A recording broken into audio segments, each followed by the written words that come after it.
en parle avec Karim-Émile Bitar, directeur du département de Sciences Po de l'Université Saint-Joseph à Beyrouth et spécialiste de la question syrienne. 12 ans après, la Syrie retrouve la Ligue arabe.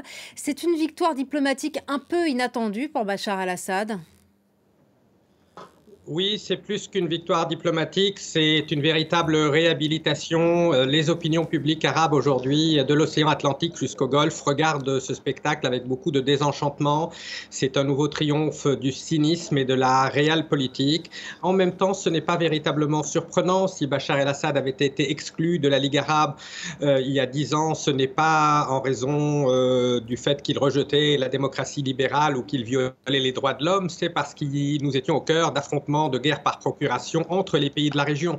Aujourd'hui, nous assistons à une consolidation autoritaire. Tous ces pays qui s'étaient affrontés sont en train de se réconcilier progressivement. On assiste à un rapprochement irano-saoudien qui est véritablement un tournant dans l'histoire de la région. Et donc, c'est une défaite pour les opinions publiques et c'est un peu le dernier clou planté dans le cercueil des printemps arabes qui avait donné un peu d'espérance aux populations opprimés il y a une dizaine d'années. Et ça dit quoi de la Ligue arabe et des rapports de force au sein même de cette organisation ? Alors, la Ligue arabe n'a jamais été véritablement acceptée par les opinions publiques, justement par les sociétés civiles de la région. Elle était longtemps perçue comme un outil entre les mains des Britanniques. Ensuite, elle a été perçue comme un outil entre les mains des pays les plus influents. Aujourd'hui, ce sont les monarchies pétrolières du Golfe. Donc, à partir du moment où Mohammed Ben Salman a accepté d'ouvrir une nouvelle page avec Bachar el-Assad, les choses sont allées très vite, même si certains pays avaient quelques petites réticences. Donc, il y a un véritable décalage entre les peuples et les gouvernants dans le monde arabe. Les gouvernants font bloc et les opinions publiques ne peuvent que regarder dépiter un spectacle qui les laisse véritablement un sentiment de dégoût, pour être franc. Ça veut dire que la Ligue arabe ou l'Arabie saoudite considère la CPI, la Cour pénale internationale, comme nulle et non avenue ? Écoutez, la plupart de ces pays ont effectivement, eux aussi, beaucoup de choses à se reprocher. Ils n'ont peut-être pas sur la conscience 300 ou 400 000 morts comme Bachar el-Assad, mais aucun de ces régimes ne peut être considéré comme totalement innocent des violations massives des droits de l'homme qui affectent toute la région. Donc, encore une fois, c'est un club de leaders autoritaires déconnectés de leur population qui font primer leurs intérêts géostratégiques et leurs intérêts économiques sur toutes les autres considérations politiques ou humanitaires. Et 12 ans après, dans quel état est la Syrie aujourd'hui ? La Syrie est exsangue, donc au moins 350 000 morts, peut-être 7 à 10 millions de réfugiés. Et c'est un État qui est devenu quelque peu dépendant de l'Iran et de la Russie, qui ont permis à Bachar el-Assad de rester au pouvoir, de se maintenir pendant 10 ans. Donc, en quelque sorte, les Arabes du Golfe aujourd'hui, à leur décharge, ne sont en train que de prendre acte du fait que l'Iran et la Russie ont réussi par la force de leurs interventions militaires à sauver le soldat Bachar el-Assad.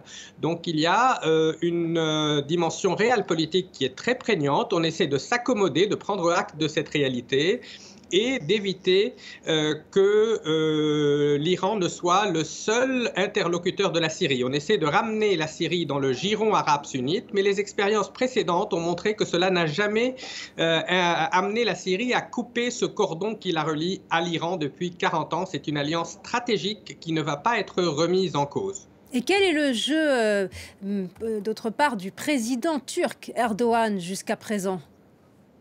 Alors, Erdogan s'efforce de revenir à la politique de zéro problème avec les voisins. Il s'efforce lui aussi de profiter de cette détente régionale. La Turquie était en tête de ceux qui voulaient faire tomber Bachar el-Assad en 2011-2012.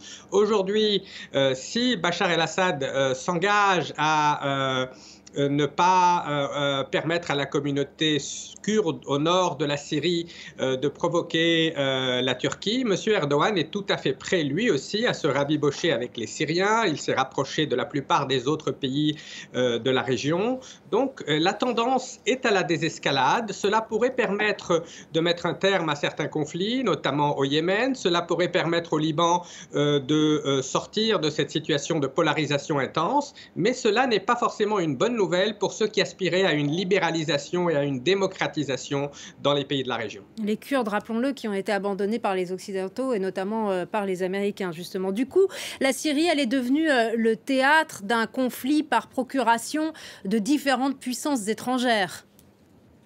Absolument. 6 mois à peine après le début de la révolution syrienne en mars 2011, le conflit s'est métamorphosé, est devenu une guerre civile, puis un affrontement entre puissances régionales dans un premier temps et ensuite un affrontement international à partir du moment où Vladimir Poutine a décidé d'intervenir directement en Syrie. Le peuple syrien est passé par pertes et profits. Il a été victime d'un régime autoritaire depuis 1970. Il a été victime du jeu des puissances régionales et il a été victime des ambitions impériales, aussi bien ou néo-impériales, aussi bien de la Russie que de la Turquie et bien évidemment de l'Iran.